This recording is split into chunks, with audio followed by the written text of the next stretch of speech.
ನೀವು ಕ್ಯಾಬ್ ಡ್ರೈವರ್ಗಳಾಗಿದ್ದೀರಾ? ಈ ಪ್ರೈವೇಟ್ ಆಪ್‌ಗಳ ಸುಲಿಗೆಯಿಂದ ಕಂಗಾಲಾಗಿದ್ದೀರಾ? ಇನ್ಮುಂದೆ ಚಿಂತೆ ಬಿಟ್ಬಿಡಿ. ಯಾಕಂದ್ರೆ ಸೆಂಟ್ರಲ್ ಗವರ್ನಮೆಂಟ್ ಭಾರತ್ ಟ್ಯಾಕ್ಸಿ ಎಂಬ ಹೊಸ ಕ್ಯಾಬ್ ಸೇವೆಯನ್ನ ಆರಂಭಿಸೋದಿಕ್ಕೆ ಎಲ್ಲಾ ಸಿದ್ಧತೆಗಳನ್ನ ನಡೆಸ್ತಾ ಇದೆ.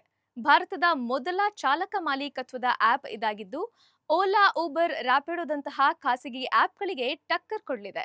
ಈಗಾಗಲೇ ದೆಹಲಿಯಲ್ಲಿ ಪ್ರಾಥಮಿಕ ಟ್ರಯಲ್ಸ್ ಶುರುವಾಗಿದೆ ಹಾಗೂ 51,000 ಡ್ರೈವರ್ಗಳು ರಿಜಿಸ್ಟರ್ ಮಾಡ್ಕೊಂಡಿದ್ದಾರೆ. ಈ ಕ್ಯಾಬ್ ಸೇವೆಯ ಸ್ಪೆಷಾಲಿಟಿ ಏನಂದ್ರೆ ಇದರಿಂದ ಬರುವ ಸಂಪೂರ್ಣ ಲಾಭ ಚಾಲಕನ ಕೈ ಸೇರುತ್ತೆ.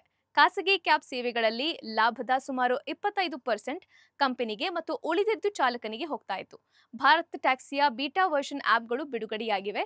ದೆಹಲಿ ಮತ್ತು ಗುಜರಾತ್‌ನ ಸೌರಾಷ್ಟ್ರದಲ್ಲಿ ಜನರು ಈ ಆಪ್ ಮೂಲಕ ಟ್ಯಾಕ್ಸಿ ಸೇವೆ ಬಳಸಬಹುದು.